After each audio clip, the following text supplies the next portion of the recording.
আসসালামু আলাইকুম। ফাইয়াজ লঞ্চ লাভার চ্যানেলের একটা ভিডিওতে আপনাদেরকে জানাচ্ছি স্বাগতম। তো এখন আছি হচ্ছে 30 গোডাউন লঞ্চ ঘাটে। দেখতে পাচ্ছেন এখানে হচ্ছে বার্থিং করা রয়েছে এমবি কীর্তনখোলা 10 লঞ্চটিকে। কিছু আইনি জটিলতার কারণে লঞ্চটি হচ্ছে বন্ধ আছে দীর্ঘদিন যাবৎ, প্রায় 2 মাসের মতো হচ্ছে 30 গোডাউন লঞ্চ ঘাটে পড়ে আছে। তো আপনাদেরকে দেখানোর চেষ্টা করব এবং হচ্ছে ভিডিওটার মাধ্যমে আপনাদেরকে আসল যে মূল ঘটনাটা ঘটেছিল, মানে হচ্ছে কি ঘটেছিল কীর্তনখোলা 10-এর সাথে, যেই কারণে আজও এই ঘাটে বার্থিং করা রয়েছে কীর্তনখোলা 10 লঞ্চটি, আজকের ভিডিওর মাধ্যমে আপনাদেরকে জানানোর চেষ্টা করব। তো ভিডিওটা না টেনে সবাই শেষ পর্যন্ত দেখুন, তাহলে বুঝতে পারবেন কেন কীর্তনখোলা 10 এতদিন সার্ভিসের বাইরে রয়েছে।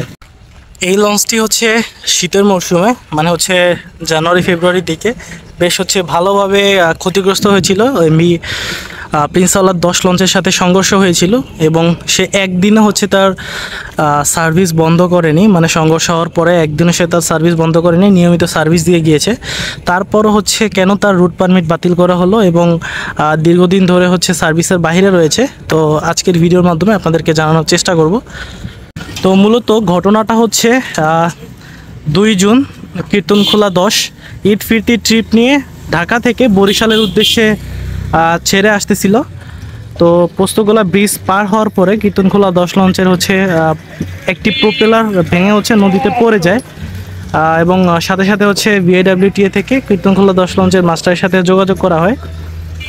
তবে লঞ্চের মাস্টার সত্যতা জানায়নি বিআইডব্লিউটিএ কর্তৃপক্ষকে এবং তারা একটি ইঞ্জিন চালিয়ে একটি প্রোপেলারের মাধ্যমে হচ্ছে লঞ্চটিকে বরিশাল নিয়ে আসে।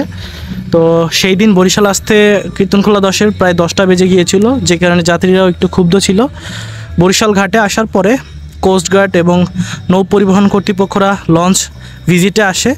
তখন লঞ্চ কর্তৃপক্ষের সাথে তাদের বেশ একটা বাকবিতণ্ডা হয় এবং তখন হচ্ছে বিআইডব্লিউটিএ থেকে লঞ্চটিকে অনির্দিষ্টকালের জন্য রুট পারমিট বাতিল করা হয় এবং হচ্ছে লঞ্চটিকে সার্ভিসের বাইরে পাঠিয়ে দেওয়া হয়। তো এই কারণে হচ্ছে এতদিন ধরে কীর্তনখোলা 10 লঞ্চটি সার্ভিসের বাইরে রয়েছে। আপনারা হয়তো কিছু পোস্টার দেখেছেন, 8ই আগস্ট থেকে এই নিষেধাজ্ঞা উঠে যাচ্ছে এমবি কীর্তনখোলা 10 লঞ্চের।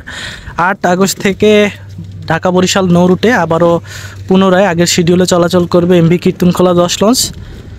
এই কীর্তনখোলা 10 লঞ্চটি একসময় বাংলাদেশের সর্ববৃহৎ লঞ্চ ছিল, কীর্তনখোলা সেক্টরের সবথেকে বড় এবং বিলাসবহুল লঞ্চ।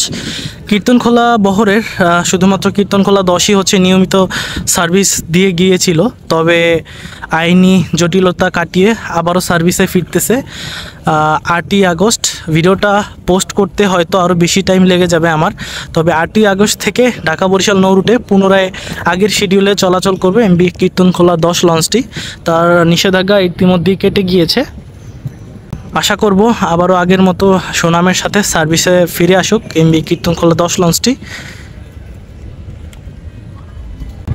এই মুহূর্তে এই লঞ্চটি হচ্ছে 30 গোডাউন লঞ্চ ঘাটে বার্থিং করে রাখা হয়েছে।